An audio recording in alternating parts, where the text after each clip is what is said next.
GST ने देश की अप्रत्यक्ष कर प्रणाली को एकीकृत किया है, कर नियमों के पालन को आसान बनाया और जीएसटी के पहले की कर व्यवस्था की जटिलताओं को कम किया है। The benefits of GST are visible. It has simplified the indirect tax landscape of the country. GST की इस यात्रा की एक प्रमुख विशेषता रही है जीएसटी काउंसिल। जीएसटी काउंसिल एक संवैधानिक संस्था है।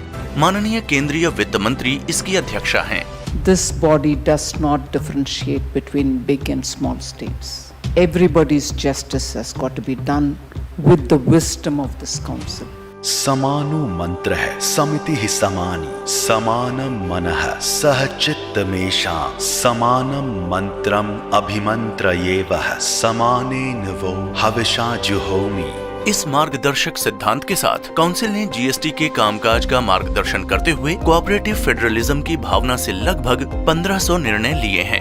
I would like to thank all the members of the GOM who had been very supportive and participative in this entire exercise. Good federalism working at its best, and that is what the GST structure was meant for. Council की अब तक 49 बैठकें संपन्न हो चुकी हैं। व्यापार और उद्योग को सुविधाजनक बनाने के लिए कुछ महत्वपूर्ण निर्णय इस प्रकार हैं। 28% के स्लैब में आने वाली 178 वस्तुओं की दरों को रेशनलाइज किया गया है। ई-वे बिल के शुरू किए जाने से माल भाड़ा लागत और समय की बचत हुई है।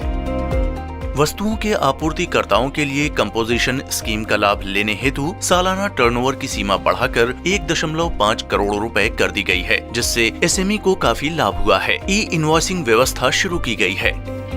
काउंसिल द्वारा लिए गए अन्य महत्वपूर्ण निर्णय हैं। छोटे करदाताओं के लिए सालाना रिटर्न को वैकल्पिक बनाया गया है। छोटे करदाताओं के लिए फॉर्म GST R1 और GST R3B रिटर्न भरने की अवधि तिमाही कर दी गई है।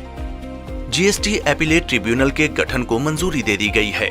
हितधारकों के लिए आम माफी योजनाएं शुरू की गई हैं। करदाताओं की संख्या बढ़कर 1.36 करोड़ हो गई है।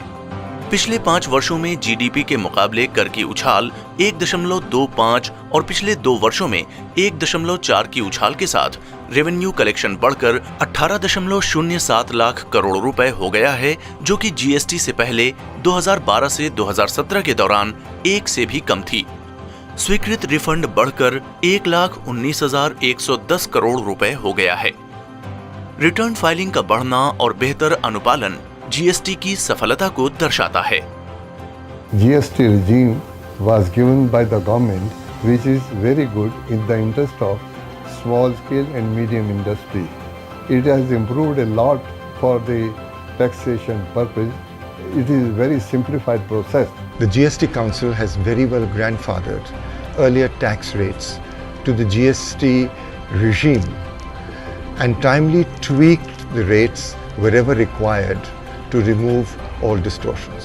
I sincerely hope that such a momentum would continue in future, and GST Council will take up practical issues of businesses for reducing the interpretational aspects and further add to the ease of doing business in India. विश्लेषण से पता चलता है कि GST कानून से व्यापार को सकारात्मक परिणाम मिले हैं। सप्लाई चेन ऑप्टिमाइजेशन हुआ है और वस्तुओं और सेवाओं की लागत में कमी आई है। जीएसटी परिषद की 50वीं बैठक एक ऐतिहासिक बैठक है। ये एक ऐसी महत्वपूर्ण बैठक है जो कोऑपरेटिव फेडरलिज्म की सफलता एवं अच्छे और सरल कर की स्थापना की सफलता का संकेत देती है। जय हिंद।